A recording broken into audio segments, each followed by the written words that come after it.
Hello and welcome to the screencast. This is Hendershott-Kraetzer in the Department of Humanities at Olivet College, and welcome back to our presentation on lines. This is the third of three, and today we are talking about line breaks. There's a lot to cover, so let's get right to it.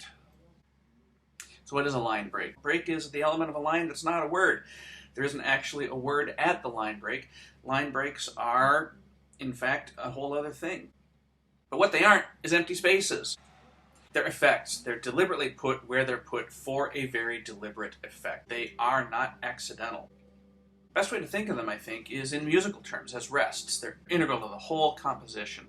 They're not just random things scattered around. They are part of the overall rhythm and beauty of the entire poem.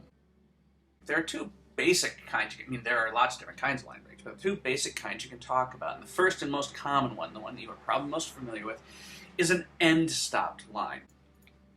If you look at the end of each one of those lines, there's a punctuation mark at the end of the line. And you know what? That's what an end-stop line means. You're going to get some argument from other people, and it's a legitimate argument, about whether all punctuation equals an end stop or whether some punctuation equals an end stop. I argue, for the sake of simplicity, all punctuation equals an end stop.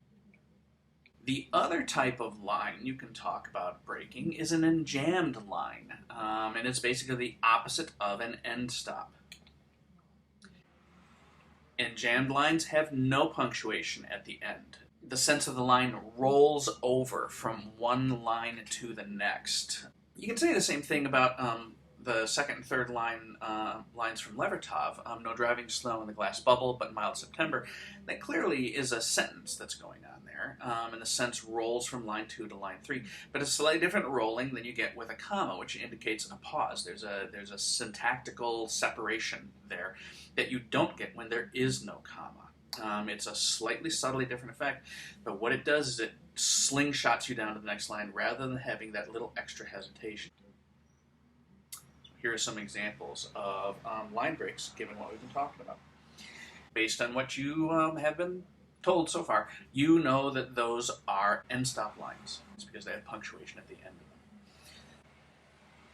Almost all of those are enjambed lines. They're not all enjambed. Line 7 is end-stop because it's got a period at the end of it. But it has a very different rhythm to it. It's not like massively different, but it is a very different rhythm from what's going on in Brosman's cattle crossing Tarryall Creek. There are, in fact, 14 different ways to break a line.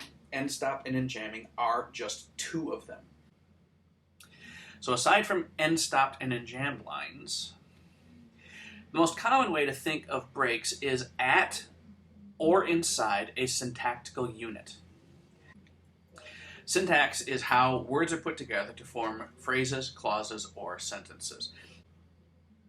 If you look at these, each line is broken at a syntactical break. My favorite pie is blueberry, or maybe peach. That's the end of a syntactical unit. It makes sense in and of itself. Made from fresh picked fruit is a unit of words that makes sense. It's a syntactical unit. And just slightly warm from the oven is also a syntactical unit. These are the exact same words. They're the exact same ideas, but they're broken in different places, but they're still broken at syntactical places. It's broken up more, but it's still broken at syntactical units. These are the lines you just looked at. What I'm going to show you now is a different way of breaking those off the syntax, breaking in the middle of a syntactical unit. The exact same words, the exact same arrangement of words, everything is the same except for the break. It gives the lines a very different feel. I tend to think it feels more dynamic because if you're breaking at syntactical units, the poem is going to have this stable, restful feel, whereas if you're breaking in the middle of a syntactical unit, it's gonna get more energy. I'm not saying you need to do that always. I'm not saying you should do it always. I'm saying that is an effect that it can get.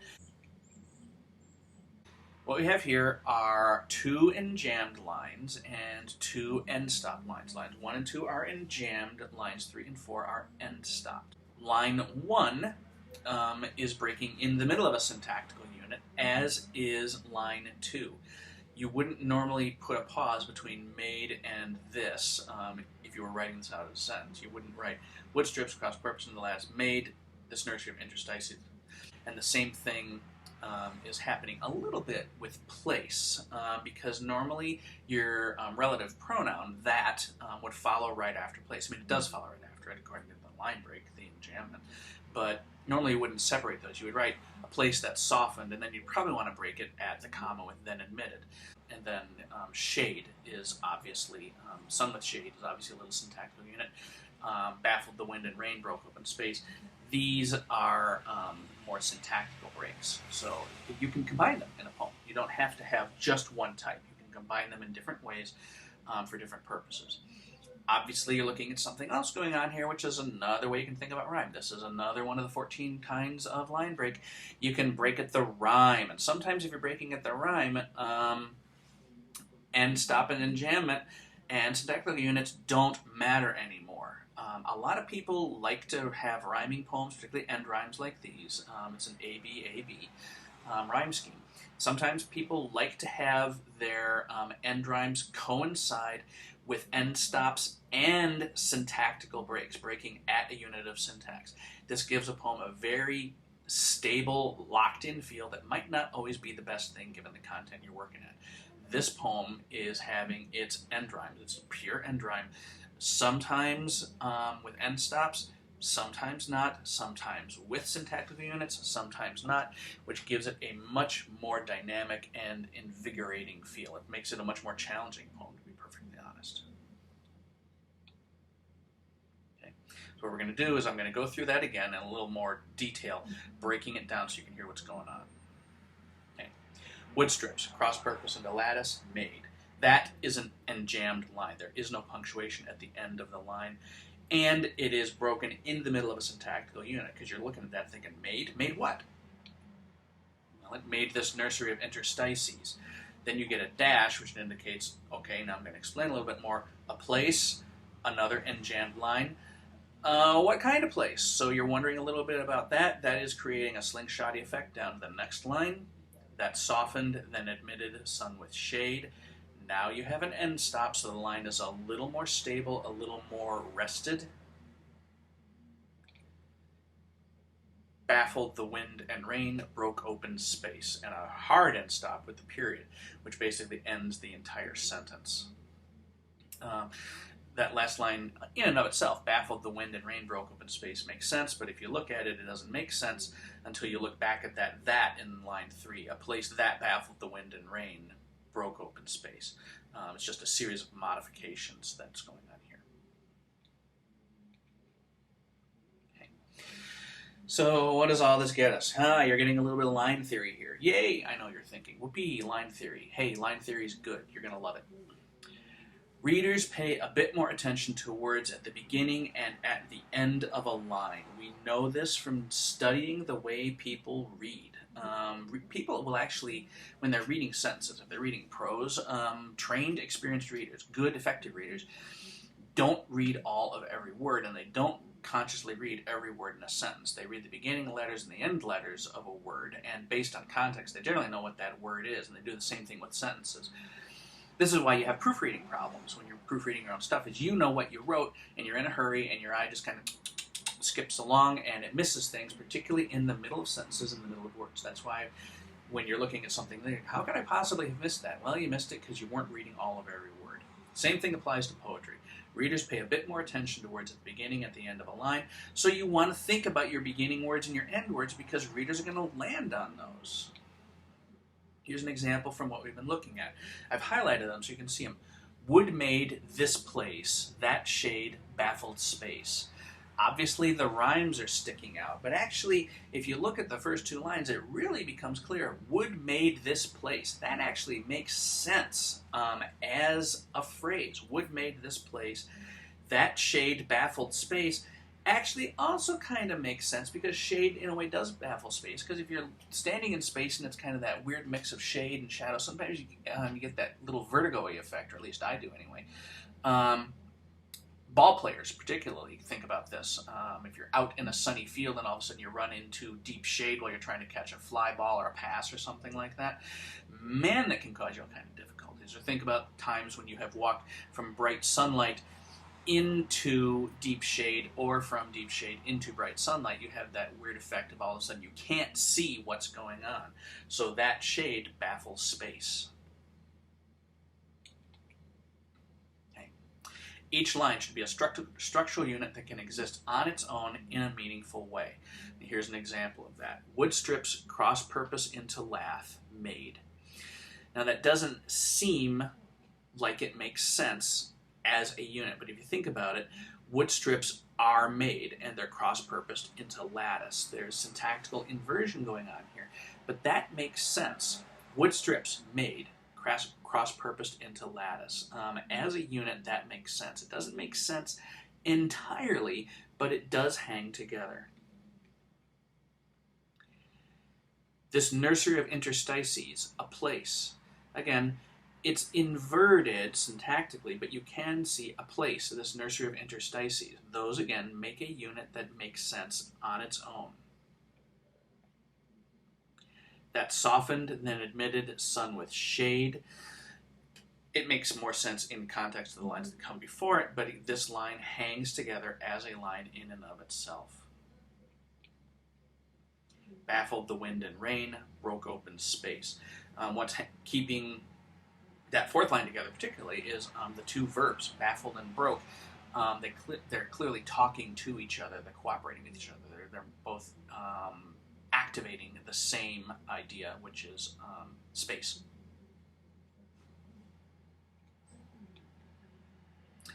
Each line should build on or play off of the line before it. So they should make sense on their own, but they should also work in cooperation with the lines around them. Wood strips, cross-purposed in the lattice, made what? This nursery of interstices, a place that what? That softened then admitted, sun with shade. Line 1 makes sense in and of itself, but it makes more sense in the context of line 2. And lines 1 and 2 make more sense in the context of line 3, which works on its own, but makes more sense in the context of line 2. So there's a sort of back and forth that goes with really well-built lines. So each one in and of itself has its own integral beauty, but they work better with the lines around them. They essentially become transformative agents. So they are what they are, but they also become more because of what is around them. And what's around them becomes more because of the line that you're talking about. And basically, each line should set up or relate to the following line in some way. If you've got a line that is kind of all off on its own, an isolate, that's not necessarily a bad thing. But generally, if you've got a poem with stanzas and lines working within them, they all need to be cooperating. They all need to get to play together. That doesn't mean play well. You can have them contesting. You can have tensions, fragment lines, fracture lines, and things like that. But no matter what, they are working together for a common purpose, which is advancing the meaning of the poem in some way, either underlining it or ironically contrasting it or subtly underscoring or taking a new direction or something like that.